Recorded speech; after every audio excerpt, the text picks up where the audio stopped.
இங்கே புதுசாக அரசியல் களத்துக்கு வரக்கூடியவர்கள் எல்லாரும் வைக்கக்கூடிய முழக்கம் தான். ஏன்னா காலங்காலமாக திமுக அதிமுக தான் வந்து ரொட்டீனாக ஆண்டுகிட்டே இருக்காங்க அப்படின்னும்போது அவங்களுடைய மாற்றாக நாங்கள் வரோம் அப்படின்னு முன் வச்சு வராங்க. 2000 சட்டமன்றமாக இருக்கட்டும், 2004 தேர்தலாக இருக்கட்டும், 2006 வரைக்கும் இது எந்த கூட்டணியில் அங்கம் வச்சாரோ அந்த கூட்டணி வெற்றி பெற்றிருக்கு. வந்துட்டு வன்னியர்கள் வந்துட்டு பெருமளவுக்கு பின்தங்கி இருக்கிறாங்க. இந்த சமூகம் வந்துட்டு பொருளாதார ரீதியாக சோசியலாகவும் பின்தங்கி இருக்கிறாங்க. வன்னியர்களுக்கு வந்துட்டு இடஒதுக்கீடு வேண்டி போராடினாங்க. அது வந்துட்டு கலைஞர் அவர்களால் வந்துட்டு வன்னியர்களுக்கு மட்டும் தனியாக கொடுக்க முடியாது, ஒரு 108 சமூகங்களை ஒருங்கிணைச்சு எம்பிசி, அதாவது மிகவும் பிற்படுத்தப்பட்டோர் பட்டியல் அப்படின்னு சொல்லிட்டு ஒன்று உருவாக்கி நாங்கள் ஒரு இடஒதுக்கீடு கொடுக்குறோம் அப்படிங்கிற மாதிரி சொல்லி தான் 20% இடஒதுக்கீடு கொடுத்தாங்க. இப்போ பாமகவை பொறுத்த வரைக்கும் பாமகவுக்கு தனித்து நின்று வெற்றி பெறக்கூடிய வல்லமைங்கிறது ரொம்ப ரொம்ப கம்மி. இங்கே புதுசாக அரசியல் களத்துக்கு வரக்கூடியவர்கள் எல்லாரும் வைக்கக்கூடிய முயற்சி தான். ஏன்னா காலங்காலமாக திமுக அதிமுக தான் வந்து ரொட்டீனாக ஆண்டுகிட்டே இருக்காங்க அப்படிங்கும்போது அவங்களுடைய மாற்றாக நாங்கள் வரோம் அப்படின்னு முன்னெடுத்து வராங்க.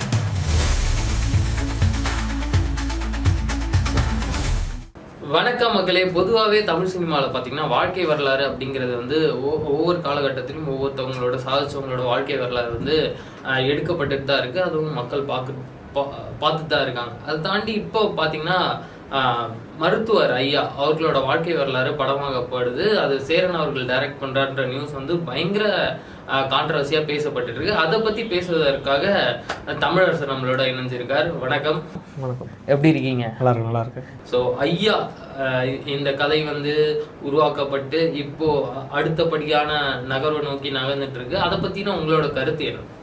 ஆக்சுவலாக முதல்ல இவர் யார், ராமதாஸ் அவர்கள் யார் அப்படிங்கிறத தெளிவுபடுத்திடுவோம் மக்களுக்கு.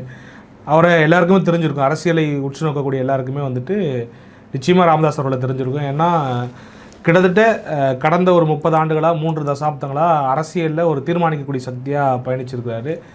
திராவிட கட்சிகள் வந்துட்டு மாறி மாறி ஆட்சி அமைச்சாலும் கூட ஆரம்ப காலகட்டத்தில் எந்த கட்சி ஆட்சிக்கு வரணும் அப்படிங்கிறத தீர்மானிக்கக்கூடிய அளவுக்கு ஒரு பலம் வாய்ந்த ஒரு கட்சியாக வந்துட்டு ஆரம்ப காலகட்டங்களில் பாமக இருந்திருக்கு. அதனுடைய ட்ராக் ரெக்கார்ட் எடுத்து பார்த்தீங்கன்னா தெரியும் நீங்கள் உங்களுக்கு. 91 வந்துட்டு முதல்ல தேர்தல் களத்துக்கு வராங்க, தனித்து போட்டிடுறாங்க. ஒரே ஒரு எம்எல்ஏ ஜெயிச்சாங்க, பண்ருட்டி ராமச்சந்திரன் நினைக்கிறேன். அப்போ யானை சின்னம் வந்துட்டு பாட்டாளி மக்கள் கட்சி வந்துட்டு இருந்துச்சு. பண்ருட்டி ராமச்சந்திரனை வந்துட்டு யானையில் உட்கார வச்சு கூப்பிட்டு வந்தாங்க. அந்த வரலாறுலாம் இருக்குது. ஆக்சுவலாக என்னன்னாக்கா 234 தொகுதியும் தனித்து போட்டிக்கிட்டாங்க. அதாவது முழுமையாக போட்டியிடல, ஒரு குறிப்பிட்ட தொகுதி ஒரு 180 சம்திங் போட்டிக்கிட்டு அவர் ஒரு ஆள் மட்டும் ஜெயிச்சாப்புல. 96 4 சட்டமன்ற உறுப்பினர்கள் வந்துட்டு உள்ளே போனாங்க. அப்பயுமே வந்துட்டு வாழப்பாடி ராமமூர்த்தியார் கூட சேர்ந்து களம் கண்டாங்க கூட்டணி வச்சு அப்படின்னு நினைக்கிறேன். இப்படியாகத்தான் அவங்க ட்ராக் ரெக்கார்டு இருந்துச்சு ஆரம்ப காலகட்டத்தில். நம்ம வந்துட்டு ஒரு மாற்று சக்தியாக வந்திருக்கிறோம், 2 திராவிட கட்சிகளும் வேணாம். பொதுவாக இங்கே புதுசாக அரசியல் களத்துக்கு வரக்கூடியவர்கள் எல்லாரும் வைக்கக்கூடிய முழக்கம் தான். ஏன்னா காலங்காலமாக திமுக அதிமுக தான் வந்துட்டு ரொட்டீனாக ஆண்டுகிட்டே இருக்காங்க அப்படின்னும் பொழுது அவங்களுடைய மாற்றாக நாங்கள் வரோம் அப்படின்னு முன் வச்சு வராங்க. அப்படி வந்து தான் வந்துட்டு பார்த்தீங்கன்னாக்கா எப்பயும் போல ஒரு கட்டத்துக்கு மேலே சமரசம் செஞ்சுப்பாங்க. அதாவது நம்மளால் வந்துட்டு இந்த 2 திராவிட கட்சிகளையும் வீழ்த்த முடியல, நம்மளுக்கு தனிப்பெரும் சக்தியாக நம்மளால் உருவெடுக்கும். அப்போ இவர் கூட்டணி வச்ச எல்லா டைமும், அதாவது 98 நாடாளுமன்றமாக இருக்கட்டும், 99 நாடாளுமன்றமாக இருக்கட்டும், 2001 சட்டமன்றமாக இருக்கட்டும், 2004 தேர்தலாக இருக்கட்டும், 2006 வரைக்கும் இவர் எந்த கூட்டணியில் அங்கம் வச்சாரோ அந்த கூட்டணி வெற்றி பெற்றிருக்கு. அவர் மேலே ஒரு விமர்சனம்லாம் இருக்குது. அதாவது கூட்டணி மாறிக்கிட்டே இருப்பார் அவர் அப்படின்னு சொல்லிட்டு. அவர் எந்த கூட்டணிக்கு மாறுறாரோ அந்த கூட்டணி வெற்றி பெறக்கூடிய சூழலில் இருந்துச்சு. இல்லை வெற்றி பெற கூட்டணியில் இவர் இருப்பார், நீங்கள் எப்படின்னா புரிஞ்சுக்கலாம். அப்படியாக இவருக்கு வந்துட்டு ஒரு பேர் இருந்துச்சு, ராமதாஸுக்கு இடம் வந்து வெற்றி பெறும் அப்படின்னு சொல்லிட்டு. அப்ப ஐயா அப்படிங்கிற பேர் வந்துட்டு அவங்க தொண்டர்களால வந்துட்டு வெற்றி பெறும் இடத்துல ராமதாஸ் இருப்பாரு ஆமா இருந்துச்சு. அப்போ இந்த ஐயாங்கிற பேர் வந்துட்டு, ஏன்னா நீங்கள் ஐயா அப்படிங்கிற படம் எடுக்க போகிறதால சொல்கிறேன், அவர் தொண்டர்களால் வந்துட்டு அழைக்கப்படுறது. ஆமாம், பொதுவாகவே அது வந்து சில காலங்களுக்கு முன்னாடி இல்லையா, மருத்துவர் ஐயான்றது அப்புறமா தான். இல்லை, ஆக்சுவலாக அவருடைய போராட்டம்ங்கிறது வந்து அரசியல் காலத்துக்கு வர்றதுக்கு முன்னாடிலேருந்தே இருக்குது. அவருடைய அரசியலுக்கே பெரும் பின்புலம்ங்கிறது வந்து அவருடைய இடஒதுக்கீடு போராட்டம் தான். அதாவது ஒரு கட்டத்தில் ஒரு மருத்துவராக இருந்தவர் வந்துட்டு இந்த மாதிரி வந்துட்டு வன்னியர்கள் வந்துட்டு பெருமளவுக்கு பின்தங்கி இருக்கிறாங்க, இந்த சமூகம் வந்துட்டு பொருளாதார ரீதியாக சோசியலாகவும் பின்தங்கி இருக்கிறாங்க. இன்னொரு பக்கம் பார்த்தீங்கன்னாக்கா எந்த வேலை வாய்ப்புலையும் வந்துட்டு பெரிய அங்கம் வகிக்கலை இவங்க, வெறும் விவசாயிகளாக இருக்கிறாங்க, வெறும் கூலி தொழிலாளிகளாக இருக்காங்க. விவசாயிகள்லாம் வந்துட்டு இவங்க வந்து பெரிய நிலம்லாம் வச்சிருக்க மாட்டாங்க, நிலமே இல்லாத எண்ணற்ற மக்களும் இருக்கிறாங்க, விவசாய கூலிகளாக இருக்கிறாங்க. அப்படியே நிலம் இருந்தாலும் மிஞ்சி போனால் அவங்களுக்கு வந்துட்டு 1 ஏக்கரா 2 ஏக்கரா அந்த அளவுக்கு தான் இருக்குமே தவிர, இந்த கொங்கு மண்டலத்தெல்லாம் பார்த்தீங்கன்னாக்கா இந்த பெரு விவசாயிகள்லாம் இருப்பாங்க, ஒரு 100 ஏக்கரா 50 ஏக்கரா அந்த மாதிரி வச்சிருப்பாங்க. குத்தகை எடுத்து சில மக்கள் வந்து அதுல இல்ல எப்படின்னா கொங்கு மண்டலம்ன்றது நான் சொல்றது வந்து கோயம்புத்தூர் மாதிரியான பகுதிகள், திருப்பூர் அங்கெல்லாம் வந்து பாத்தீங்கன்னாக்கா பெரு விவசாயிகளா இருப்பாங்க. ஒரு குறிப்பிட்ட சமூகத்தை சார்ந்தவங்கலாம் வந்து நிறைய நிலத்தை கைக்குள்ள வச்சிருப்பாங்க. ஆனா இந்த சமூகத்து மக்கள் வந்து நிலமே இல்லாத ஆட்கள் இருக்கிறாங்க. அப்படி நிலம் வச்சிருந்தாலும் ரொம்ப குறுகிய அளவுக்கு சிறு விவசாயிகளா குறு விவசாயிகளா அப்படிதான் இருப்பாங்க. அப்ப எந்த விதத்திலுமே ஏற்றம் காணாத ஒரு சமூகமா தான் அந்த சமூகம் இருந்துகிட்டு இருந்தது. அப்ப அந்த சமூகத்துல இருந்து வந்தவர் அப்படிங்கிற அடிப்படையில அப்ப நம்ம இடஒதுக்கீடு வேண்டி போராடணும் அப்படிங்கிற ஒரு முன்முடிவு வராரு. அப்படிதான் அவருடைய ட்ராக் ரெக்கார்டு வந்துட்டு ஆரம்ப காலகட்டத்தில் ஆரம்பிக்குது. அந்த இடஒதுக்கீடு போராட்டம் அதை பற்றிலாம் நம்ம பேசுவோம். இப்போ நம்ம எதில் விட்டோம்னாக்கா அந்த கூட்டணியை பொறுத்த வரைக்கும் இப்படி தான் வந்துட்டு ஒரு ரெக்கார்டு இருக்குது அப்படின்னும் போது கடைசி ஒரு கட்டத்துக்கு மேலே வந்து பார்த்தீங்கன்னாக்கா வேறு மாதிரி மாறுது. அவருடைய தேர்தல் முடிவுகள் அதெல்லாம் வந்துட்டு இப்போ கொஞ்சம் வந்துட்டு அந்த விஷயங்கள்லாம் இல்லாமல் இருக்குது. அதாவது ராமதாஸ் போகிற கூட்டணி ஜெயிக்குன்ற ரெக்கார்ட்லாம் வந்துட்டு 2011 அப்புறம் இல்லாமல் போயிடுச்சு. இப்போ அவருடைய அந்த ஐயாங்கிற பேர் வந்துட்டு எங்கேருந்து ஆரம்பிச்சுன்னா அந்த நான் சொன்ன மாதிரி இடஒதுக்கீடு போராட்டத்துக்கு முன்னாடியே வந்துட்டு ஒருங்கிணைக்க ஆரம்பிக்கிறாரு. இவருடைய வேலை என்னவா இருக்குனாக்கா அந்த காலகட்டத்தில் அப்போல்லாம் ஒரு 40 வயசு 35 வயசுலாம் தாண்டிடுச்சு அவருக்கு. அப்போ மருத்துவராக தொடர்ச்சியாக வந்து திண்டிவனத்தில் வந்து பணியாற்றிக்கிட்டு இருக்காரு. கீழ்சிவரி அப்படின்னு சொல்லுவாங்க. அந்த ஊரில் ஒரு சின்ன கிராமத்தில் பிறந்த ஆள் தான் இவர். மருத்துவராக வந்து திண்டிவனத்தில் நெடுங்காலம் வந்துட்டு பணியாற்றிக்கிட்டு இருந்தார். அப்போ வந்து ரொம்ப குறைவான கட்டணத்தில் வந்து சேவை கொடுக்கக்கூடிய ஒரு ஆளாக இருந்தாருங்கிறது ஒரு பேராகவே இருந்துச்சு. அப்போ அதையெல்லாம் விட்டுட்டு இந்த ஒரு அரசியல் களத்துக்கு சமூக களத்துக்கு வந்துட்டு அவர் வராரு. அப்போ என்ன பண்ணுவார்னாக்கா ஒவ்வொரு ஊராக போவார். அதாவது குறிப்பாக அந்த வன்னியர் மக்கள் வாழக்கூடிய பகுதிகள் இருக்கு இல்லையா, வன்னியர் மக்கள் வந்து எங்கே வாழ்கிறாங்கனாக்கா அந்த வட மாவட்டங்களில் ரொம்ப அடர்த்தியாக வாழ்கிறாங்க. உதாரணத்துக்கு சொல்லணும்னாக்கா இந்த பக்கம் கும்மிடிப்பூண்டியில் தொட்டு திருச்சி வரைக்கும், அதாவது தமிழ்நாட்டினுடைய மத்திய பகுதி வரைக்கும் அடர்த்தியாக வாழ்கிறாங்க. இப்போ இந்த பகுதிகளெலாம் வாழ்கிறாங்க அப்படின்னும் பொழுது ஒவ்வொரு ஊருக்காக போகிறது அவர் போயிட்டு இந்த மாதிரி ஆளுகள்லாம் திரட்டி இந்த மாதிரியான அவங்களுக்கு விழிப்புணர்வை ஏற்படுத்தி இந்த மாதிரி வந்துட்டு இந்த சமூகம் வந்து ரொம்ப பின்தங்கி இருக்குது, இவங்களுக்கு கல்வி பெறணும், வேலை வாய்ப்பில் வந்துட்டு முதன்மை பெறணும் அப்படிங்கிறதுக்காக நம்ம இடஒதுக்கீடு போராட்டத்தை முன்னெடுக்கணும் அப்படிங்கிற மாதிரி ஆட்களை திரட்டுறாரு. இந்த மாதிரியான ஒரு இயக்கத்தை உருவாக்குறாரு. வன்னியர் சங்கத்தை வந்துட்டு கட்டமைக்கிறாரு. இப்படிதான் வந்துட்டு அவருக்கு அந்த மக்கள் மத்தியில் வந்துட்டு ஒரு பெரிய பரிச்சயம் ஏற்படுது. அது வரைக்கும் ராமதாஸ் யாருங்கிறது யாருக்கும் தெரியாது இல்லையா. அப்ப அந்த சமூகத்து மக்களுக்கு தெரிஞ்ச ஆட்கள் ஒரு தலைவர்கள் யாருனாக்கா ஆரம்ப காலகட்டத்தில் உழைப்பாளர் கட்சி வச்சு இந்த SS ராமசாமி படையாச்சி இந்த மாதிரியான ஆட்கள் தான் வந்துட்டு அவங்களுக்கு தெரிஞ்ச ஆட்களா இருந்தாங்க. அப்போ ராமதாஸ் எழுச்சி வந்துட்டு 80களில் தான் ஆரம்பிச்சு. 80களில் தான் வந்துட்டு அவர் சமூக களத்துக்குள்ள வராரு. எங்கேயோ ஒரு டாக்டர் ஒரு வேலை பார்த்துருந்தாரு. ஒரு 5 ரூபா டாக்டர்னு சொல்லுவாங்க, ஒரு 2 ரூபா டாக்டர்னு சொல்லிட்டு இருப்பாங்க. அவருக்கு வந்து அந்த ஊர்ல இருக்க சுத்து வட்டாரத்தில் இருக்கவங்களுக்கு தெரியும் இந்த வேலைலாம் பார்க்குறாருன்னு சொல்லிட்டு. அப்போ வெளியில வந்துட்டு இந்த விஷயத்துக்குள்ள இறங்கும் போது தான் அந்த மக்களுக்கு தெரியுது யாரோ ஒருத்தர் வந்து நம்மளை ஒன்று திரட்டுறாரு, இவர் வந்துட்டு நம்மளை இடஒதுக்கீடு போராட்டத்துக்கு கூப்பிட்றாரு அப்படின்னும் போது தான் அந்த மக்கள் வந்துட்டு ஒரு ஐயான்னு கூப்பிட ஆரம்பிக்கிறாங்க. அப்படிதான் வந்துட்டு அவருடைய வரலாறே துவங்குது. அந்த இடஒதுக்கீடு போராட்டத்தை பற்றி சொன்னோம்னா எல்லாருக்குமே தெரியும். 21 பேருக்கு கிட்டத்தட்ட குண்டடிப்பட்டு இறந்து போனாங்க அந்த இடஒதுக்கீடு போராட்டத்தில். அந்த இடஒதுக்கீடு போராட்டம் வந்துட்டு எம்ஜிஆர் ஆட்சி செஞ்ச காலத்தில் நடந்துச்சு. 1987 அந்த போராட்டம் நடந்துச்சு. அந்த போராட்டம்ங்கிறது வந்துட்டு எப்படின்னா கிட்டத்தட்ட ஒரு 7 நாள் வந்துட்டு ஒட்டுமொத்த வட தமிழ்நாடும் ஸ்தம்பிச்சு போச்சு அப்படின்னு தான் சொல்லணும். அந்த துப்பாக்கி சுடுதலுக்கு காரணமும் அதுதான். அதாவது தமிழ்நாட்டினுடைய பாதி இயங்கலையே நிறுத்துறாங்கனாக்கா அது பெரிய இஷ்யூ ஆகும் இல்லையா. லா அண்ட் ஆர்டராக இருக்கட்டும், யாருக்குமே எந்த வித போக்குவரத்தும் கிடையாது, சாப்பாடு கொண்டு போய் சேர்க்க முடியாது, எந்த வசதியும் வந்துட்டு ஒரு குக்கிராமத்துக்கு போய் கொண்டு போய் சேர்க்க முடியாது அப்படின்ற நிலைமைக்கு ஏற்படுத்திட்டாங்க. அந்த அளவுக்கு வீரியமான போராட்டமாக இருந்தது. ஃபுல்லாக சாலை மறியல் போராட்டம், எந்த இடத்துலையுமே பஸ் ஓடலை, எதுவுமே பண்ணலை. அதாவது மரத்தெல்லாம் வெட்டி போட்டாங்க, பனை மரத்தை எல்லாம் வெட்டி ரோட்டில் போட்டாங்க. ஒரு கட்டத்துக்கு மேலே பனை மரத்தை வெட்டி போடுறதுக்கான காரணம் வந்து பார்த்தீங்கன்னாக்கா இந்த துணை ராணுவப்படை வந்துட்டு ஒரு 5-6 நாள் கடந்து வந்துட்டு உள்ளே வர போகிறாங்க. எல்லா கிராமங்கள்லையும் சரி எல்லா ஊர்கள்லையும் வந்துட்டு துணை ராணுவப்படை வந்துட்டு களமறைக்கு விடப்பட்டாங்க. இந்த போராட்டத்தை என்ன கட்டுக்குள்ளே கொண்டு வந்தாக வேண்டிய கட்டாயம். அந்த சமயத்தில் வந்துட்டு எம்ஜிஆர் வந்துட்டு மருத்துவமனையில் இருந்தார். இங்கே இந்தியாவிலேயே கிடையாது, வெளிநாட்டில் வந்துட்டு மருத்துவமனையில் சிகிச்சை பெற்றுக்கிட்டு இருந்தார். அப்போ தற்காலிக பொறுப்பு முதல்வராக இருந்தது வந்துட்டு நெடுஞ்செழியன். அப்போ பார்த்துக்கிட்டு இருந்தவர், அந்த பொறுப்பெல்லாம் பார்த்துட்டு இருந்தவர் நெடுஞ்செழியன். ஆமாம், தற்காலிக முதல்வர் சொல்ற பொறுப்பு பார்த்துட்டு இருந்தார் நெடுஞ்செழியன் வந்துட்டு. அப்போ இந்த மாதிரியான விஷயங்கள் போயிட்டு இருந்தப்போ தான் அந்த போராட்டம் வந்துட்டு பெரிய அளவுக்கு ஆகுது, எக்ஸ்ட்ரீமாக போய்கிட்டு இருக்கு. இன்னும் சொல்லணும்னாக்கா அப்போல்லாம் வந்துட்டு அந்த குறிப்பிட்ட சமூகத்தினுடைய பேரை சொல்லி நீங்கள் சொன்னீங்கனாலே உங்களை வந்து போலீஸ் அரெஸ்ட் பண்ணிட்டு போயிடுவாங்க. அப்படிதான், ஏன்னா அந்த அளவுக்கு போராட்டம் பெருசாக இருந்தது. இப்போ ஏதோ ஒரு பையன் ஏதோ ஒரு இளைஞர் வந்துட்டு வெளில போறாரு அப்படின்னாக்கா நீ என்ன சமூகம்னு கேட்டா இந்த மாதிரி அந்த பையன் அந்த போராட்டத்தில் ஈடுபடவே இல்லைனா கூட அரசு பண்ணக்கூடிய சூழல் தான் வந்துட்டு இருந்துச்சு. ஏன்னா அந்த அளவுக்கு வந்துட்டு ரொம்ப வந்துட்டு வால்யூம் ரொம்ப பெருசாக இருந்தது, ரொம்ப போராட்டம் இருந்தது. திருச்சி வரைக்கும் கிட்டத்தட்ட நான் சொன்ன மாதிரி இந்த பகுதியில் எந்தெந்த பகுதியில் அந்த மக்கள் வாழ்கிறாங்களோ அங்கே எல்லாமே அப்படி இருந்தது. அப்போ தான் வந்து 21 பேர் வந்து குண்டடிப்பட்டு செத்து போனாங்க. துணை ராணுவப்படை வந்துட்டு சுட்டுட்டாங்க. அப்போ அந்த போராட்டத்தினுடைய விளைவாக தான் வந்துட்டு 20% எம்பிசி இடஒதுக்கீடு வந்துட்டு கலைஞர் அவர்கள் கொடுத்தாரு. அப்போ இப்படியான ஒரு வரலாறு வந்துட்டு ஆரம்ப காலகட்டத்தில் ஒரு போராட்ட வரலாறோட தான் வந்துட்டு தொடங்குது அவருடைய அரசியல் வாழ்க்கை வந்துட்டு ராமதாஸை பொறுத்த வரைக்கும். இன்னைக்கு ராமதாஸ் மேலே வந்துட்டு எக்கச்சக்கமான விமர்சனங்கள் இருக்கு. அவர் வந்துட்டு வலதுசாரி சிந்தனைக்குள்ள போயிட்டாரு, அதாவது தலித் அல்லாத கூட்டமைப்பை உருவாக்குறாரு, இந்த மாதிரி வந்துட்டு ஒட்டுமொத்தமாக ஒடுக்கப்பட்ட மக்களுக்கு விளிம்புநிலை மக்களுக்கு எதிராக வந்து செயல்பட்டாரு. ஏன்னா அந்த மாதிரியான விஷயங்களை செஞ்சிருக்காரு. 2011 காலகட்டத்துக்கு அப்புறம் வந்துட்டு பார்த்தீங்கன்னாக்கா 2013 அந்த தருமபுரி கலவரமாக இருக்கட்டும், இந்த மாதிரியான விஷயங்கள்லாம் அவருக்கு எக்கச்சக்கமான விமர்சனங்கள் அவர் மேலே இருக்கு. எந்த புள்ளியில் அந்த விமர்சனங்கள் கடுமையாகுதுன்னு பார்த்தீங்கன்னாக்கா, ஒரு தமிழர் கூட்டமைப்பை நடத்தி அதில் வந்துட்டு எல்லாருக்கூடையும் சேர்ந்து ஒருங்கிணைச்சு பயணிச்ச ஒரு ஆள், ஒரு விளிம்பு நிலை மக்கள், அதாவது நம்மளோட சக மனிதர்களாக நம்ம ஊர்ல வாழக்கூடிய சாதி ரீதியாக ஒடுக்கப்படுறவங்க, எந்த அவனும் அதாவது பொருளாதார ரீதியாக பார்த்தீங்கன்னாக்கா 2 பேருக்குமே டிஃபரன்ஸ் இல்லையா? இருக்காது. பொருளாதார ரீதியாக வன்னியர் சமூகத்து மக்களுக்கும் சரி, ஆதி திராவிடர் மக்களுக்கும் சரி, 2 பேருக்குமே வந்துட்டு பொருளாதார ரீதியாக எந்த டிஃபரன்ஸுமே இருக்காது. 2 பேருமே ஒரே மாதிரியான நிலையில் தான் இருப்பாங்க. இவங்ககிட்டயும் வீடு இருக்காது, இவங்ககிட்டயும் வீடு இருக்காது. இவனுக்கு விவசாய கூடிய இருப்பான், இவனும் விவசாய கூடிய இருப்பான். அப்படி ஒன்னா ஒரே இடத்துல வாழக்கூடிய மக்களை வந்துட்டு அப்போ சாதி ரீதியாக வந்துட்டு அவங்கள ஒதுக்கி வைக்கிறது, தலித் அல்லாதோர் கூட்டமைப்புன்னு சொல்லிட்டு ஒன்று உருவாக்குறது அப்படின்னா கடுமையான விமர்சனம் வருது.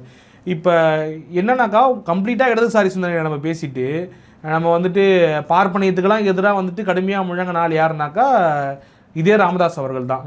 இதே ராமதாஸ் அவர்கள் வந்துட்டு மேடை பேச்சு, நீங்கள் பழைய மேடை பேச்சுனா இப்போ கிடைக்குதான்னு தெரியல, சில டாக்குமெண்ட்ஸ்லாம் இருக்கும், கண்டிப்பாக இருக்கும். அதெல்லாம் எடுத்து பார்த்தீங்கன்னா உங்களுக்கு தெரியும்.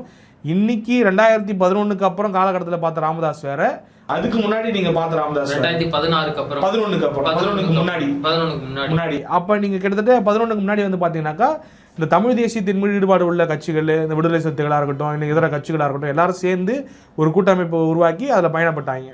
திருமாவளவன், ராமதாஸ் அவர்கள்லாம் ஒன்னா பயணப்பட்ட காலம் அது. கிட்டத்தட்ட ராமதாஸ் அவர்களுக்கு வந்து தமிழ் குடிதாங்கி அப்படிங்கிற பட்டெல்லாம் கொடுத்தாரு. இதையும் இன்னைக்கும் சொல்லிக்கிட்டு தான் இருக்காரு திருமாவளவன். அப்ப வந்து அவர் இப்படிதான் இருந்தாரு, இப்போதான் வந்துட்டு இந்த மாதிரியான ஒரு நிலைக்கு போயிட்டாரு, சோசியல் இன்ஜினியரிங் ஸ்ட்ரக்சருக்குள்ளே போயிட்டு இந்த மாதிரி வந்து எப்படி வந்து பாஜக வந்துட்டு மத அரசியல் பண்ணது, ஒரு சாதி அரசியலுக்குள்ளே போயிட்டாரு அப்படிங்கிறத சொல்கிறாரு. அந்த தமிழ் குடிதாங்கி பட்டம் கொடுத்ததுக்கு காரணமே என்னன்னாக்கா, ஒரு வன்னியர் பகுதி, அதாவது வன்னியர் மக்கள் வாழக்கூடிய பகுதியில் ஒடுக்கப்பட்ட ஒருத்தருடைய பிணத்தை எடுத்துகிட்டு போகக்கூடாது, அவருடைய சடலத்தை எடுத்துகிட்டு போகக்கூடாது இந்த வழியா அப்படின்னு சொல்லிட்டு அதாவது தடுத்து சண்டையிட்டாங்க. அப்போ வந்துட்டு என்னன்னாக்கா, இவர் தன்னுடைய தோள்களில் சுமந்துக்கிட்டு அந்த வழியாக அந்த பணத்தை எடுத்துக்கிட்டு போயிட்டு எரியூட்டுறதுக்கான முகாந்திரத்தை ஏற்படுத்தி கொடுத்தாரு, அந்த வழியில் எடுத்து கடந்து போகிறதுக்கு. அப்போ அவருக்கு வன்னியர் மக்கள் மத்தியிலே வந்து எதிர்ப்பு வந்தது, எல்லாத்தையும் பண்ணாங்க. அப்படின்னா இதையெல்லாம் கடந்து அவர் செயல்பட்டதால அவருக்கு தமிழ் குடிதாங்கி அப்படிங்கிற பட்டத்தை வந்து ராமதாஸ் கொடுத்தாரு, திருமாவளவன் வந்து ராமதாஸ் கொடுத்தாரு. இப்படி தான் வந்துட்டு அவருடைய ட்ராக் ரெக்கார்டு இருக்குது. அப்போ இந்த காலகட்டம் வரைக்கும் இன்னும் கேட்டிங்கனாக்கா, அப்போலாம் வந்து பார்த்தீங்கன்னாக்கா ராமதாஸ் அவருடைய இயக்கத்தில் வந்துட்டு பல கம்யூனிச சித்தாந்தத்தில் இருக்கிறவங்க, அதாவது இந்த நக்சல் பாரிஸ்லாம் இருப்பாங்க பார்த்தீங்களா, கூலிப்படை. நக்சல் பாரிஸ்னா எப்படி சொல்கிறது, இப்போ கியூபா மாதிரியான நாட்டில் வந்துட்டு எப்படி வந்துட்டு போரிட்டு ஒரு நாட்டை பிடிக்கிறாங்களோ அந்த மாதிரியான ஒரு மார்க்சி சிந்தனை உள்ளவங்க, ஒரு நக்சலைட்னு சொல்கிறாங்க இல்லையா, அந்த மாதிரியான ஆட்கள் வந்துட்டு அந்த இயக்கத்திலிருந்து விடுபட்டு வெளியில் வந்துட்டு முற்றிலுமாக இருக்கக்கூடிய ஆள். ஆனால் தொடர்ச்சியாக அவங்களுக்கு தொந்தரவு இருக்கும் இல்லையா, போலீஸார் மத்தியிலையோ இல்லை இந்த மாதிரி மற்ற பாதுகாப்பு படை மத்தியிலையோ வந்துட்டு ஒரு கவனம் இருந்துக்கிட்டே இருக்கும் அவங்க மேலே வந்துட்டு. அப்போ அந்த அச்சுறுத்தல்லாம் இருக்குன்னு சொல்லிட்டு அவங்க அடைக்கலம் புகுந்த இடமே வந்துட்டு ராமதாஸ் அவர்கள் தான். இந்த தலைவர் வந்துட்டு நம்மளை வந்துட்டு பார்த்துப்பாரு, இவர் நம்மளை பாதுகாப்பாக இருப்பாரு. அப்போ அப்படிப்பட்ட ஒரு லெஃப்ட் விங் சிந்தனையோடு இருந்தவர், அவர் இடதுசாரி சிந்தனையோடு இருந்தவர், ஒரு கம்யூனிஸ்ட் சித்தாந்தத்தோட. இன்னைக்கும் அவருடைய லெட்டர் பேட்ல இல்லை வந்துட்டு அவருடைய கட்சியினுடைய உறுப்பினர் அட்டையில் என்ன போட்டோ போட்டிருக்கு, அம்பேத்கர், காரல் மார்க்ஸ், பெரியார். இங்கே இவங்க 3 பேர் போட்டோவையும் போட்டுட்டு இப்போ கொஞ்சம் ஒரு தடமாறி போயிட்டாரு அப்படிங்கிறதா கடுமையான விமர்சனமாக இருக்குது. ஏன் அப்படி பேசணும், நாடக காதலுங்கிற ஒரு டேர்ம் வந்து யூஸ் பண்ணுறாரு அப்படிங்கிறதா கடுமையான விமர்சனமாக விசிகா சார்பிலையும் வைக்கப்படுது, இன்னும் இதர இயக்கங்கள் சார்பிலையும் வைக்கப்படுது. அப்போ இதுதான் வந்து அவருடைய ட்ராவலாக இருக்குது. அப்போ ஐயா படம் அப்படின்னு எடுக்க போகிறாங்கனாக்கா நிச்சயமாக அந்த இடஒதுக்கீடு போராட்டத்தை மையப்படுத்தி தான் அந்த படம் இருக்கிறதுக்கான நிறைய வாய்ப்புகள் இருக்குது. ஏன்னா அதில் தான் நிறைய சொல்கிறதுக்கான விஷயங்கள் இருக்குது. சமரசம் இல்லாமல் இடஒதுக்கீடுக்கு போராடி இருக்காங்க பாட்டாளி மக்கள் கட்சியாக இருக்கட்டும், இல்லை அதனுடைய நிறுவனர் ராமதாஸ் அவர்களாக இருக்கட்டும். உதாரணத்துக்கு சொன்னோம்னாக்கா இந்த குற்றச்சாட்டுகள்லாம் அவர் மேலே இருக்குது, அது நிகழ்ந்தும் இருக்குது, அதை செஞ்சுருக்காரு அவர். ஆனாலும் இந்த இடஒதுக்கீடு விவகாரத்தை பொறுத்த வரைக்கும் வன்னியர்களுக்கு வந்துட்டு இடஒதுக்கீடு வேண்டி போராடினாங்க. அது வந்துட்டு கலைஞர் அவர்களால் வந்துட்டு வன்னியர்களுக்கு மட்டும் தனியாக கொடுக்க முடியாது, ஒரு 108 சமூகங்களை ஒருங்கிணைச்சு எம்பிசி, அதாவது மிகவும் பிற்படுத்தப்பட்டோர் பட்டியல் அப்படின்னு சொல்லிட்டு ஒன்று உருவாக்கி நாங்கள் ஒரு இடஒதுக்கீடு கொடுக்குறோம் அப்படிங்கிற மாதிரி சொல்லி தான் 20% இடஒதுக்கீடு கொடுத்தாங்க. அது காரணம் இவர் தான், அந்த போராட்டம் தான். அப்புறம் வெளியில் வந்து இந்த ஓபிசி 27.5% இடஒதுக்கீடு, அதாவது முன்னாடிலாம் வந்துட்டு மத்திய அரசினுடைய வேலை வாய்ப்புலையோ இல்லை கல்வியிலையோ வந்துட்டு அந்த இடஒதுக்கீடுங்கிறதே கிடையாது. பிற்படுத்தப்பட்ட மக்களுக்கு, வெறும் வந்துட்டு ஒடுக்கப்பட்ட மக்களுக்காக மட்டும்தான் அந்த இடஒதுக்கீடு இருந்துச்சு. அப்போ அந்த ஒரு விஷயத்தை கொண்டு வந்தது வந்து பார்த்தீங்கன்னாக்கா நிறைய அப்போ முன்னெடுப்புகள்லாம் நடந்தது. அதுலேயும் ஒரு முக்கிய பங்காற்றிருக்காரு. அந்த 27.5% இடஒதுக்கீடுக்கும் உங்க எல்லாருக்கும் தெரியும், அது மண்டல் கமிஷன் வந்துட்டு சொல்லி விபி சிங் வந்துட்டு அது இது பண்ணிட்டு போனார். அது வந்துட்டு நரசிம்மராவ் ஆட்சி காலத்தில் வந்து முழுமை பெற்றுச்சு அப்படிங்கிறது. அப்போ அதுலேயுமே இவருடைய பங்கு இருக்குது. இது மட்டும் இல்லாமல் மருத்துவ கல்வியில் எஸ்சி எஸ்டி மாணவர்களுக்கு, ஒடுக்கப்பட்ட பழங்குடியின மாணவர்களுக்கு வந்து பார்த்தீங்கன்னாக்கா 22% இடஒதுக்கீடு பெற்று தந்ததும் பாமகவுடைய பங்கு இருக்குது. அப்போ இப்படி பிசிஎம்க்கு 3.5% கொடுத்ததா இருக்கட்டும், இல்லை அருந்ததிய மக்களுக்கு வந்துட்டு இடஒதுக்கீடு கொடுத்தா இருக்கட்டும், இது எல்லாத்துலேயுமே வந்துட்டு பாமக வந்துட்டு ப்ரடாமினன்ட் ரோல் வந்து ப்ளே பண்ணியிருக்காங்க. இப்போ வன்னியர்களுக்குன்னு சொல்லிட்டு தனி இடஒதுக்கீடு கேட்டு 10.5% இடஒதுக்கீடு கொடுங்க. ஏன்னா ஆரம்பத்திலிருந்தே அவங்க கேட்கறது வந்துட்டு வன்னியர் சமூகத்துக்குன்னு சொல்லிட்டு தனி இடஒதுக்கீடு வேணும், 20% கேட்டதே வன்னியர்களுக்கு மட்டும் கொடுங்க அப்படிங்கிற மாதிரி. இப்போ 10.5 கொடுங்க அப்படிங்கிற மாதிரி. அது ஆக்சுவலாக இவங்க கேட்கறது இதை விட கூடுதலாக கேட்குறாங்க. அதிமுக ஆட்சியில் அது 10.5 கொடுக்கப்படுது. அது கோர்ட்டில் போய் நின்றுடுச்சு, அது ஸ்டே ஆகிட்டு கோர்ட்டில் வந்துட்டு அது வழக்கு போயிட்டு இருக்கு. அவங்க கோர்ட்டில் என்ன சொல்கிறாங்கனாக்கா, நீங்கள் வந்துட்டு முறையான தரவுகளை எடுத்துகிட்டு வந்து சமர்ப்பித்து நீங்கள் வந்துட்டு அதை போங்க, அதுக்கு தான் வந்து சாதி வாரி கணக்கெடுப்புங்க எடுங்க அப்படின்னு சொல்லிட்டு அந்த போராட்டம்லாம் வந்துட்டு போய்கிட்டு இருக்கு. அதுக்கான முன்னெடுப்புலாம் நடத்துங்க அப்படிங்கிற மாதிரி. அப்போ இப்போ ஒரு வாஸ்ட் ஹிஸ்ட்ரி இருக்கு ராமதாஸை பொறுத்த வரைக்கும். இடஒதுக்கீடுக்கான போராட்டம்ன்றது இவ்வளோ நிலையா இருக்கிறதுனால அதை நோக்கி தான் இந்த சுயசரிதை படம் மோஸ்ட்லி அதை நோக்கி தான் இருக்காங்க. ஒருத்தவங்களுடைய சுயசரிதை எடுக்கிறாங்கனாக்கா அவங்களுடைய டிராபேக்ஸ் தான் பெருசாக அதில் காமிக்க மாட்டாங்க இல்லையா.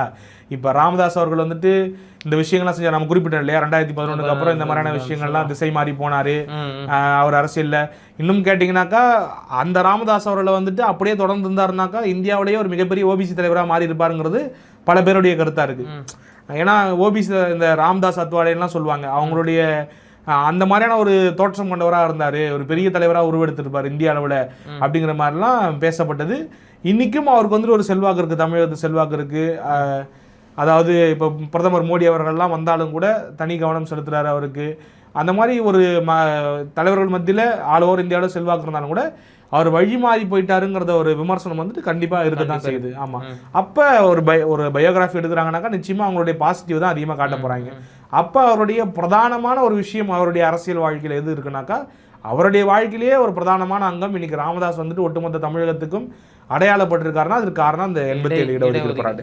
அப்போ 87 இடஒதுக்கீடு போராட்டு, அந்த போராட்டத்துக்கு முன்னாடி இவர் எப்படி அந்த மக்களை ஒருங்கிணைச்சாரு, அதுதான் பிரதானமாக இருக்க போதுங்கிறது என்னுடைய கருத்தாக இருக்கு. ஏன்னா எடுக்க போகிறது வந்துட்டு ப்ரொடியூசர் வந்துட்டு ஜி.கே. மணியோடைய பையன் தமிழ்குமரன். ஜி.கே. மணி வந்துட்டு கௌரவ தலைவர், இப்போ பாமகவுடைய கௌரவ தலைவர், முன்னாடி வந்துட்டு தலைவராக இருந்தார். அப்போ அவருடைய ப்ரொடக்ஷன் இந்த படம் வருதுனாக்கா அப்போ அதுதான் வந்துட்டு ஒரு கோராக இருக்கும். என்னை பொறுத்த வரைக்கும் அது ஒரு கோராக இருக்கும். இந்த நெகட்டிவ் சைடை வந்து டிஸ்கஸ் பண்ண போகிறது கிடையாது. யாராக இருந்தாலும் படம் எடுத்தால் அப்படி தானே எடுப்பாங்க. அப்போ அதுதான் வந்துட்டு மெயினாக டிஸ்கஸ் பண்ண போகிறாங்க. இதை தாண்டி வந்துட்டு தலைவர்கள் கூட இருக்கக்கூடிய அவருடைய உறவு ஆக்சுவலாக வந்துட்டு நான் சொன்ன மாதிரி ஒரு 3 டிகேடாக ஒரு பெரிய சக்தியாக தீர்மானிக்கக்கூடிய சக்தியாக திமுகவும் அவர் கூட கூட்டணி வச்சிருக்காங்க, அதிமுகவும் அவர் கூட கூட்டணி வச்சிருக்காங்க. அப்போ தலைவர் கலைஞர் அவர்கள் கூடயும் அவர் பயணப்பட்டிருக்காரு, அம்மையார் ஜெயலலிதா கூடயும் பயணப்பட்டிருக்காரு. அப்போ இவங்க எல்லாரும் கூட ட்ராவல் பண்ணியிருக்கிறதால அப்போ அந்த ட்ராவலை பற்றின சில விஷயங்கள் வர்றதுக்கான வாய்ப்புகள் இருக்குது. ஏன்னா இப்போ வந்து பார்த்தீங்கன்னாக்கா இந்த இடஒதுக்கீடு சம்மந்தமாக போயிட்டு அவரோட கோரிக்கை வச்சதாக இருக்கட்டும், இல்லை வந்துட்டு 20% இடஒதுக்கீடு கொடுத்ததுக்கப்புறம் வந்துட்டு விழுப்புரத்தில் அவரை பாராட்டி வந்துட்டு ஒரு மாநாடு எடுத்ததாக இருக்கட்டும், கலைஞர் அவர்களை வந்து பாராட்டி மாநாடு எடுத்தார். அதே மாதிரி ஜெயலலிதா அவர்கள் கூட ஒரு ட்ராவல் இருக்குது. அப்போ இந்த மாதிரியான சம்பவங்கள்லாம் அதில் ஒத்து வரும்.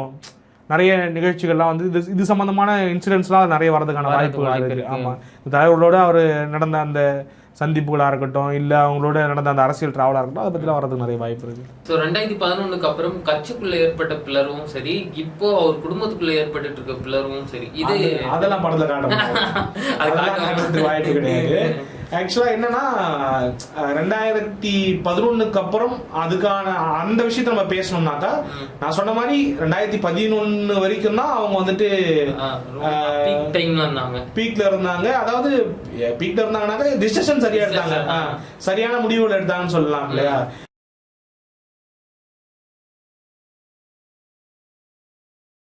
உதாரணத்துக்கு பாமக அடர்த்தியா இருக்கக்கூடிய பகுதியில் வந்து வன்னியர் பகுதி. இப்ப வன்னியர்கள் மொத்தமும் வந்துட்டு பாமகவுக்கு வாக்களிக்கிறாங்களா கேட்டா கிடையாது.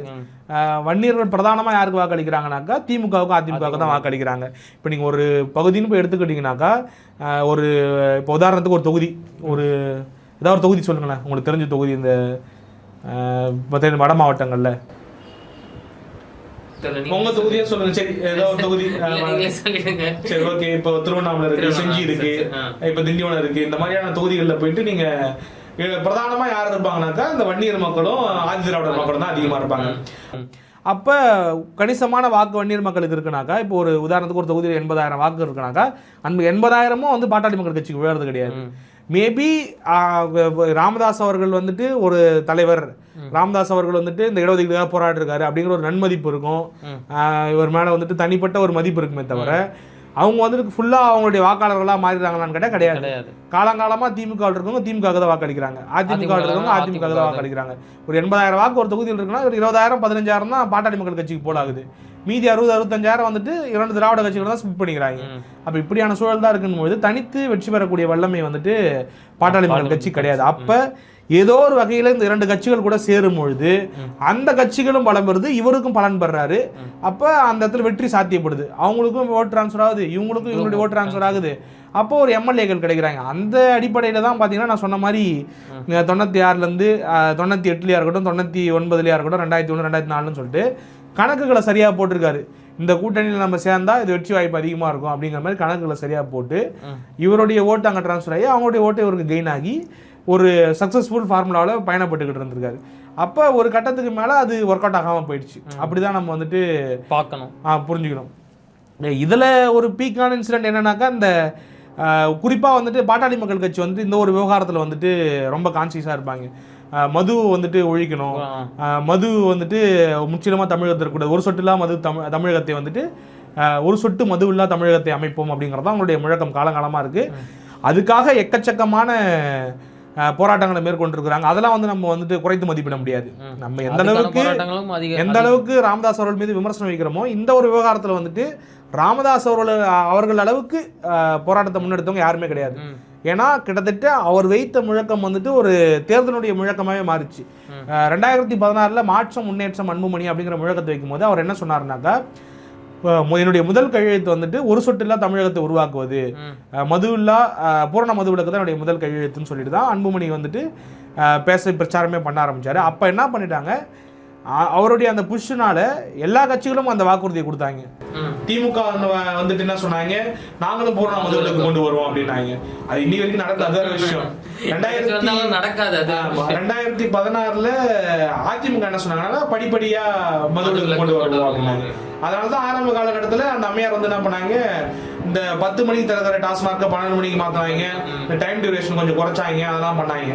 ஆனா அது சும்மா கண் துடைப்பு தான்ங்கிறது எல்லாருக்கும் தெரிஞ்சதுதான். அந்த காலையில 6 மணிக்கே திறந்து ஓடிக்கிட்டு இருக்குது, இரவும் பகலும் ஓடிக்கிட்டு இருக்கு. மெயின்ல இன்னைக்கு நம்ம சென்னையில நம்ம வசிக்கக்கூடிய இடத்துலயே மெயின் ரோடுகள்லயே அது நடக்குதுங்கிறது எல்லாருக்கும் தெரிஞ்சதுதான். அப்பட்டமா நம்ம இல்லைன்னு யாராலும் மறுக்கலாம், ஆனா எல்லாருக்கும் தெரியாது. அப்ப இந்த ஒரு விவகாரத்தை பொறுத்த வரைக்கும் பாட்டாளி மக்கள் கட்சி ரொம்ப தீர்க்கமா இருந்தாங்க. அதுக்கு காரணம் இருக்கு. ஏன்னா அதிகமா குடிச்சு இது பண்றது, பொருளாதார ரீதியா வந்து நலிவடைகிறது வன்னியர்களும் ஆதி திராவிட மக்கள் தான். இவங்க 2 பேர் தான், இந்த ஒடுக்கப்பட்ட சமூகத்தை சார்ந்தவங்களும் இவங்க தான் வந்துட்டு. ஏன் இவங்க 2 பேரும் மற்ற சமூகத்துல வந்து குடிக்கிறது? ஏன்னா இவங்க 2 பேர் தான் பெரும்பான்மை சமூகம். தமிழகத்துல கிட்டத்தட்ட ஒரு 2 பெரும்பான்மை சமூகம் இருக்கு, பெரும் அங்கத்தினரா இருக்காங்கன்னாக்கா இவங்க 2 பேர் தான். அப்ப இவங்க 2 பேருமே வந்துட்டு இந்த 2 சமூகத்தாருமே வந்துட்டு பெருமளவுக்கு அது அடிக்டா இருக்காங்க. வட மாவட்டங்களை பொறுத்த வரைக்கும் சரி, ஒட்டுமொத்த தமிழக அளவுலையும் வந்து அந்த அடிக்ஷன் அதிகமா இருக்கு. அப்ப இதுல இருந்து அவங்களை வெளில கொண்டு வரணும், மீட்டு எடுக்கணும்னாக்கா இந்த போராட்டத்தை நம்ம முன்னெடுக்கணும் அப்படிங்கிற மாதிரி. அது சாத்தியம் இல்லையாங்கிறது ஒரு பக்கம் தனி விவாதத்துக்கு உட்பட்டது. அப்போ இதுல வந்து தொடர்ச்சியா அவங்க போராட்டம் மேற்கொண்டிருக்காங்க. தனிப்பட்ட முறையில வெறும் போராட்டங்கள், கள போராட்டங்கள் மட்டும் இல்லாம வெளியில் வந்து பார்த்தீங்கன்னாக்கா நீதிமன்றங்களில் போயிட்டு வழக்காடு மன்றங்களில் போராடுறதா இருக்கட்டும். ஆக்சுவலாக அவங்கள, அதாவது பாமக பொறுத்த வரைக்கும் வழக்கறிஞர் பாலு அவர்கள் வந்துட்டு அதிகமாக இந்த மாதிரியான வழக்குகளை தொடுத்து வந்துட்டு நிறைய விஷயங்களை வந்துட்டு வென்றெடுத்துருக்குறாங்க அவங்க. உதாரணத்துக்கு வந்துட்டு நேஷனல் ஹைவேஸில் வந்துட்டு இதுவே இருக்கக்கூடாது, மதுபான கடைகளே இருக்கக்கூடாதுன்னு சொல்லிட்டு இந்தியா முழுக்க அதை வந்து சாத்தியப்படுத்தினாங்க. அதை நம்ம ஆளுங்க ஸ்மார்ட்டா வந்து வாசக்கால அந்த பக்கம் திருப்பி வச்சாங்கன்னு வச்சுக்கோங்க, அது வேற விஷயம். ரோடு பக்கம் தான் நீ கேள்வி கேட்ப, அந்த சைடு நான் வாசக்கால வைப்பேன் அப்படின்னாங்க. ஆனா இந்த போராட்டத்தெல்லாம் வந்துட்டு ஒரு ஜென்யூனான ஒரு போராட்டம், வழக்கு தொடர்ந்து இந்த மாதிரியான விஷயங்கள்ல வந்துட்டு அவங்க வந்து தொடர்ச்சியா ஃபாலோ பண்ணியிருந்தாங்க. அதே மாதிரிதான் வந்துட்டு சிகரெட் வந்துட்டு இந்த சிகரெட்டா இருக்கட்டும், இல்ல வந்துட்டு புகையிலை தடுக்கிறதா இருக்கட்டும், இல்ல வந்துட்டு இதெல்லாம் வந்து தடை செய்யணும் அப்படிங்கறது ரொம்ப ஒரு கான்சியஸா இருந்தாங்க, எல்லாமே பண்ணாங்க. அதுக்கு வந்துட்டு இந்த 2004 வந்துட்டு அவங்களுக்கு கிடைச்ச ஒரு அமைச்சர் பதவி, ஏற்கனவே வந்துட்டு அவங்களுக்கு 99 வந்துட்டு அமைச்சர் பதவி கிடைச்சது, 2004 அமைச்சர் பதவி கிடைச்சது, 98 கிடைச்சது. அந்த மாதிரியான கிடைக்கும் போதெல்லாம் ஒவ்வொருத்தவங்களுக்கும் ஒரு அமைச்சர் பதவி கொடுத்துருக்காங்க. தலித் எழில்மலை வந்துட்டு அமைச்சர் பதவி வகிச்சிருக்காரு, AK மூர்த்தி அமைச்சர் பதவி. அப்போ 2004 கிடைக்கும் போது என்னன்னாக்கா அன்புமணி ராமதாஸ் அவர்களுக்கு வந்துட்டு அமைச்சர் பதவி கொடுக்கப்படுது. இப்போ வந்து ராமதாஸ் அவர்கள் சொல்றாரு சண்டே தகராறு வச்சு எனக்கு விருப்பமே இல்லை அவர் கொடுக்கறது, அவரை ஒரு பக்கம் பைத்தியம் சொல்றது. அதனால வந்துட்டு எனக்கு வந்துட்டு கொடுக்கறதுக்கு விருப்பமே இல்லை அப்படிங்கிற மாதிரி இன்னைக்கு சொல்றாரு. ஆனா அன்னைக்கு வந்துட்டு அவர் மனம் வந்து கொடுத்தாரா என்னன்னு நமக்கு தெரியாது. ஆனா ஆக்சுவலா அந்த ரெஜிம்ல வந்துட்டு ஒரு ஹெல்த் மினிஸ்டரா இருக்கும்போது நிறைய விஷயங்கள் பண்ணாங்க. குறிப்பா வந்துட்டு அந்த 108 ஆம்புலன்ஸ் இடத்தை கொண்டு வந்ததா இருக்கட்டும், இல்ல வந்துட்டு இந்த புகையிலை பெட்டிகள் இருக்கு இல்லையா, இந்த ஆக்சுவலா அந்த புகைப்பிடிக்கக்கூடிய சிகரெட் பெட்டிகள் இருக்கு இல்லையா, அந்த சிகரெட் பெட்டிகள் மேல வந்துட்டு அந்த படங்களை பதிச்சுதான் இருக்கட்டும், அந்த அதாவது ஆக்சுவலா என்னன்னாக்கா அந்த விழிப்புணர்வு படங்களை பதிச்சுதான் இருக்கட்டும், திரைப்படங்கள்ல வந்துட்டு அந்த காட்சி வரும் பொழுது அந்த காட்சி அந்த வார்னிங் சைன் போர்டை போறதா இருக்கட்டும், இந்த மாதிரியான விஷயங்கள் வந்து தொடர்ச்சியா என்னென்னலாம் பண்ண முடியுமோ அந்த விவகாரத்துல அதை பண்ணிருக்காங்க. அப்ப இந்த மாதிரியான மெஷர்ஸ் வந்து நிறைய எடுத்துக்கிறாங்க. அதாவது அவங்களுக்கு கிடைச்ச பொறுப்புகளை கொண்டு நான் சொன்ன மாதிரி இடஒதுக்கீடா இருக்கட்டும், அந்த மது விலக்கா இருக்கட்டும், என்னென்ன போராட்டங்கள் பண்ண முடியுமோ பண்ணியிருக்கிறாங்க அப்படிங்கிறத பார்க்குறோம். அப்போ இந்த விஷயங்கள்லாம் வந்துட்டு மேபி வந்துட்டு ப்ரடாமினெண்ட்டாக வந்துட்டு அந்த படங்களில் இடம்பெறதுக்கு வாய்ப்பு இருக்குது. அதுதான் நான் பார்க்குறேன். ஸோ இதுக்கப்புறம் ஐயா படம் எப்படி வரப்போகுது, அந்த சுயசரிதை எப்படி வரப்போகுது அப்படிங்கிறதெல்லாம் கண்டிப்பா அவங்க படம் எடுத்து முடிச்சதுக்கு அப்புறம் தான் நம்ம பார்த்தா தான் அது வந்து புரியும்னு நினைக்கிறேன். ஆமா ஆமா ஆக்சுவலா என்னன்னா இப்ப டெக்னிக்கலா யார் எடுக்கிறாங்கன்னா சேரன் எடுக்கிறார். சேரன் வந்து ஒரு சிறந்த டைரக்டர். சேரனுடைய திரைப்படங்கள் எல்லாமே வந்துட்டு கிட்டத்தட்ட பல தேசிய விருது வாங்கியிருக்காரு நினைக்கிறேன், 2 3 நினைக்கிறேன், சரியா தெரியல. ஆனா தேசிய விருது வாங்கியிருக்காரு, அது மட்டும் தெரியும். அவர் எடுத்த திரைப்படங்கள்லாம் வந்துட்டு ஒரு பேசக்கூடிய திரைப்படங்கள். அது வந்து நீங்க உண்மை வாழ்க்கை சம்பவம் அடிப்படையாக கொண்ட படங்களா எந்த படமா இருந்தாலும் அது நீங்க வெற்றி குடிக்கிட்டா இருக்கட்டும், இல்ல வந்துட்டு வேற என்ன திரைப்படம், பாரதி கண்ணம்மா இருக்கட்டும், பாரதி கண்ணம்மா அவர் எடுத்துதானே ஆட்டோகிராஃப் எல்லா படங்களுமே வந்துட்டு ஒரு தாக்கத்தை ஏற்படுத்த படம். தவம் இருந்து எல்லா படமே. அப்ப ஒரு டெக்னிக்கலா ரொம்ப ஸ்ட்ராங்கான ஒரு டைரக்டர், கதை சொல்றதுலயும் ஒரு நல்ல தேர்ந்த டைரக்டர் போது அவர் கண்டிப்பா அது பிக்சரைஸ் பண்ணக்கூடிய விஷயமா இருக்கட்டும். நிச்சயமா நிறைய ஆலோசனைகள் வழங்கப்படும் அவருக்கு. அதாவது இந்த களத்தை பத்தி, இந்த களம் எப்படி இருந்தது. மேபி வந்து அவர் வந்து மதுரைக்காரர் நினைக்கிறேன், சேரன் வந்துட்டு இந்த பகுதியை சார்ந்தவர் இல்லைன்னு நினைக்கிறேன். ஆனா அவரு அந்த சர்க்கிள்ல இருந்திருக்கிறாப்புல, தங்கர் பச்சன் மாதிரியான ஆட்கள் கூட பயணப்பட்டு இருக்கிறாப்புல. தங்கர் பச்சன் மாதிரியான ஆட்கள்லாம் நிச்சயமா அந்த கதைக்குள்ள நிறைய ஆலோசனைகள் வழங்குறதுக்கான வாய்ப்புகள் இருக்கு. அவர் தான் எழுத போறாரு கதையை வந்து கேட்டுதான், இது எழுத போற கதை கிடையாது, கேட்டு சேகரிச்சு என்ன நடந்தது என்ன நடந்திருக்கும் அப்படிங்கறத அப்ப கேட்டு சேகரிச்சு அந்த களத்தினுடைய புரிதலை ஏற்படுத்திக்கிட்டு ஒரு விஷயத்த கொடுக்க போறாரு. இவரும் நிச்சயமா நிறைய புத்தகங்கள் வாசிச்சிருப்பாரு, அவரை பத்தி படிச்சிருப்பாரு, அவருடைய வாழ்க்கை வரலாறு தெரிஞ்சிருக்கும். அப்ப அதையெல்லாம் வச்சு ஒரு ப்ராடக்ட் வரப்போகுது. அந்த படம் எப்படி இருக்குங்கிறத படம் வந்ததுக்கு அப்புறம் என்ன மாதிரியான விமர்சனங்கள்லாம் வைக்க போறாங்கிறது அதுக்கப்புறம் பார்க்கணும். அப்ப இதுதான் வந்து அவருடைய ட்ராக்கா இருக்கு. இதை தாண்டி வந்துட்டு நோட்டிஃபை பண்ணி பேசக்கூடிய விஷயங்கள் ஏதாவது இருக்கானா அதுவும் இருக்கும். நம்ம ஏதாவது மிஸ் பண்ணிருக்கலாம் மேபி, ஏன்னா நிறைய விஷயங்கள் பேசியிருக்கிறோம், ஏதாவது மிஸ் பண்ணிருக்கிறதுக்கு வாய்ப்பு இருக்கு. இன்னைக்கு வந்துட்டு வேற மாதிரி அந்த கட்சி வந்துட்டு பயணப்பட்டுக்கிட்டு இருக்கு. நிறைய முரண்கள் இருக்கு. நிறைய பேருக்கு ஆக்சுவலா இடதுசாரி சிந்தனை உள்ளவர்களுக்கு கம்ப்ளீட்டா முரண் இருக்கு. இவங்க வந்துட்டு வலதுசாரி சிந்தனைக்கு போயிட்டாங்க அப்படிங்கிற மாதிரி. ஏன்னா நான் சொன்ன மாதிரி நிறைய இன்சிடென்ட் சொன்னேன் இல்லையா. அதுக்கப்புறம் பாத்தீங்கன்னா 2014 தனித்து போட்டிடுறாங்க. அப்போ வந்து தோல்வி. 2021 அதிமுக கூட்டணியில போட்டிட்டு 5 தொகுதிகள் வந்துட்டு வெற்றி பெற்றாங்க. இப்ப வந்துட்டு என்னன்னாக்கா இப்ப அப்பாவுக்கும் மகனுக்குமே சண்டை நடந்துகிட்டு இருக்கு. நிச்சயமா வந்துட்டு அதை வந்துட்டு பயோபிக்ல காமிக்க மாட்டாங்க, காமிக்க முடியாது. ஏன்னா வந்துட்டு அவங்க ஓன் ப்ரொடக்ட், அதாவது ப்ரொடக்ஷனும் அவங்க பண்றாங்க, அதனால அதை காமிக்கிறது வாய்ப்பு இல்லை. இப்போ வந்துட்டு கட்சி வந்துட்டு நிறைய சிக்கல்ல போய்கிட்டு இருக்கிறதா பார்க்கப்படுது. இப்போ ஸ்மூத் டிரான்ஸ்ஃபர்மேஷன் இல்லாம போயிட்டு இருக்கு. இப்போ வந்து திமுக மாதிரியான ஒரு கட்சினாக்கா கலைஞர் அவர்கள் இருந்தாரு, கலைஞர் பின்னாடி வந்துட்டு அது ஸ்மூத்தா வந்துட்டு ஸ்டாலின் கிட்ட வந்து டிரான்ஸ்ஃபர் ஆகுது. ஏன்னாக்கா வந்துட்டு அப்படியான ஒரு கட்டமைப்பை வந்துட்டு ஆரம்ப காலத்துல உருவாக்கி வைக்கிறாங்க. கலைஞரை வந்து ஸ்டாலின் அவர்கள் வந்து ஒரு தலைவராகவே உருவாக்கிட்டு இருக்காரு, படிப்படியா உருவாக்குனாரு. உருவாக்கிட்டு அது வந்துட்டு ஒரு இறப்புக்கு அப்புறம் அது ஸ்மூத்தா எந்த வித பிரச்சனையும் இல்லாம பிடிக்காம டிரான்ஸ்ஃபர். அதாவது அழகிரி அவர்கள் வந்துட்டு ஒரு சில பிரச்சனைகள்லாம் பண்ணாரு, ஆனா அது எடுபடல. அவரால் இப்போ அவர் பின்னாடி ஏன்னா பெரிய கூட்டம் இல்லை, மேபி அது ஒரு காரணமா இருக்கலாம். ரெண்டாவது மேலே அவங்க குடும்பத்துல வந்துட்டு ஏதாவது காம்ப்ரமைஸ் பண்ணிருக்கலாம். அதனால அதுக்கப்புறம் அவருமே விட்டுட்டாரு. இன்னைக்கு அண்ணனும் தம்பியும் சேர்ந்துட்டாங்க, ஒன்றும் பிரச்சனை இல்லை. 2 பேரும் சங்கீதம் சந்திச்சுக்கிறாங்க, 2 பேரும் விசாரிச்சுக்கிறாங்க. அண்ணன் தம்பி வந்து இதே மாதிரி பாமக தலைவர் பாமகக்கு அந்த மாதிரி சூழ்நிலை இல்ல, அதான் பிரச்சனை. ஏன்னா இப்ப இவங்களோட திமுகலையும் பாத்தீங்கன்னா நிறைய தகராறு சண்டையெல்லாம் வந்துருக்குது. அழகிரி பத்தி பகிரங்கமா குற்றச்சாட்டுலாம் வந்துட்டு கலைஞர் அவரோட வச்சாரு, அழகிரி கட்சி விட்டு நீக்கிறது கலைஞர் தான், இப்படியான சூழல் இருந்தாலும் கூட கட்சிக்குள்ள இந்த அளவுக்கு பெரிய ஒரு கிளம்சியான விஷயம் என்னன்னா அவர் நீக்கணும்னா அதுக்கப்புறம் இவர் பெருசா எதுவும் பண்ணல. இந்த மாதிரி கொடி ஒண்ணு. ரெண்டாவது பாத்தீங்கன்னாக்கா அவங்களுடைய பொதுச் செயலாளர் வந்துட்டு எப்பயுமே வந்துட்டு ஒரு ஒடுக்கப்பட்ட சமுதாயத்தை சார்ந்தவங்களா தான் இருக்கணும். அது வந்து பைலாவிலே இருக்கு, அவங்க கட்சியுடைய பைலாவில. இப்படி எந்த கட்சியிலுமே வந்து கிடையாது. அதே போல பொருளாளர் வந்துட்டு சிறுபான்மையினராக இருக்கணும் அப்படிங்கிறது ஒண்ணு இருந்துச்சு. ஆனா இப்ப திலகபாமா அவர்கள் இருக்கிறாங்க, அது எனக்கு தெரியல. அது ஆக்சுவலா சிறுபான்மையினம் தான், அவங்க என்னன்னு தெரியல எனக்கு. ஆக்சுவலா இப்படியான ஒரு ரெகுலர் ஃபார்மேட் வந்து அவங்களுக்கு வந்துச்சு. பைலாவிலே இதெல்லாம் பண்ணாங்க. பைலாவிலே பொதுச்செயலாளர்னாக்கா கட்டாயம் அவங்க இதுவாக தான் இருக்கணும். இந்த மாதிரியான விஷயங்கள்லாம் வந்து பாராட்டுக்குரியதா தான் எப்பயும் பாக்குறாங்க. அதை வந்துட்டு திருமாவளவனே அவர்களே பதிவு பண்றாரு. அப்ப இது இந்த மாதிரியான ஒரு ட்ராக் இருக்கு. அதே மாதிரி அவங்களுக்கு கிடைத்த முதல் அமைச்சர் பதவி வந்துட்டு தலித் ஏழுமலை அவர்களுக்கு தான் கொடுத்தாங்க. ஒரு தலித்துக்கு தான் வந்துட்டு முதல் அமைச்சர் பதவி. அதாவது அமைச்சர் பதவி மீன்ஸ் மத்தியில கிடைச்ச ஒரு அமைச்சர் பதவி, சென்ட்ரல் கவர்மெண்ட்ல கிடைச்ச ஒரு அமைச்சர் பதவி தூக்கி அங்கதான் கொடுத்தாங்க. அப்ப இந்த மாதிரியான விஷயங்கள்லாம் பார்க்கும்போது அவங்களுடைய அந்த ட்ராக் ரெக்கார்டு தான் மோஸ்ட்லி இந்த படத்துல காமிக்க போறாங்க. டெக்னிக்கலா சவுண்டிங்கா இருக்க போதா, மேபி நிறைய பொருட்செலவுல எடுப்பாங்க தான் நினைக்கிறேன். தமிழ்குமரன் வந்துட்டு கம்மியா பொருட்செலவு பண்ண போறதுன்னு நினைக்கிறேன். ஏன்னா தமிழ்குமரன் உங்களுக்கு தெரியும், அவருக்கு ஒரு சினிமா அனுபவம் இருக்கு. லைகா ப்ரொடக்ஷன்ஸோடைய ஹெட் அவர் தான், ஹெட் ஆஃப் லைகா ப்ரொடக்ஷன்ஸ் அவராக தான் இருக்காரு. கிட்டத்தட்ட அந்த அதை ஒட்டுமொத்த லைக்காவை வழி நடத்துறது அவர் தான். ஓனர் வந்துட்டு லைக்கா ஓனரா இருக்கலாம், கொஞ்சம் சரிஞ்சு இருக்காங்க. ஆக்சுவலா அந்த அனுபவம் இருக்கு, சினிமா கூடிய அனுபவம் இருக்கு, பொருளாதாரம் இருக்கு. ஆட்டோமேட்டிக்கா அவங்க அப்பா யாருன்னு தெரியும், பெரிய சினிமா அரசியல் பின்புல உள்ள ஆளு. இன்னைக்கு அவருமே வந்துட்டு நிறைய பொருளாதார ரீதியாக வலுவடைஞ்சிருப்பாரு. அப்ப நிறைய பெரிய படம் தான் எடுக்க போறாங்க, அதுல மாற்று கருத்து இல்ல. என்னெல்லாம் பேச போறாங்க, உண்மையை மட்டும் தான் பேச போறாங்களா இல்ல எதை பேசணுமோ அதை மட்டும் தான் பேச, புனைவும் இருக்க போதா அப்படிங்கறதெல்லாம் புனைவு இருக்கிறத தாண்டி எதெல்லாம் தவிர்க்கணுமோ அதை தவிர்க்க போறாங்களா? ஏன்னா பாசிட்டிவான நோட் மட்டும் தான் எடுப்பாங்க. மோஸ்ட்லி பயோகிராஃபி அப்படிதான் இருக்கும். பார்ப்போம். இங்க நிறைய பேருடைய பயோகிராஃபி பார்த்துருக்கோம். இன்னும் பார்த்துருவோமே. ஆமா, ஏன்னா இப்ப ஜெயலலிதா அவர்களுக்குலாம் 2-3 பயோகிராஃபிலாம் வந்துருச்சு, தலைவிங்கிற படம். ஏன்னா அதுல முக்கியமா பேசப்பட்ட விஷயங்கள்லாம் தெரியும், சட்டமன்றத்துல நிகழ்வு, அவங்க வெளியேற்றப்பட்டது அப்படிங்கிற விஷயத்தெல்லாம் காமிச்சு நிறைய படங்கள் வந்துருச்சு. எம்ஜிஆர் பயோகிராஃபி வந்துருக்குது. எம்ஜிஆர் பயோகிராஃபி வந்திருக்கா இல்லையா? எம்ஜிஆர் பயோகிராஃபி அந்த மாதிரி வந்துட்டு காமராஜருக்கான பயோகிராஃபிலாம் வந்திருக்கு. அந்த வகையில இந்த வருஷத்துல இவரும் ஒரு முக்கியமான அரசியல் தலைவராக இருக்காரு, முதுபெரும் அரசியல் தலைவராக இருக்காரு. அவருடைய பயோகிராஃபி எப்படி இருக்குங்கிறத மக்கள் கிட்ட தான் விடணும். பார்த்துட்டு நம்ம வேணா ஒரு டிஸ்கஷன் மேற்கொள்ளும்.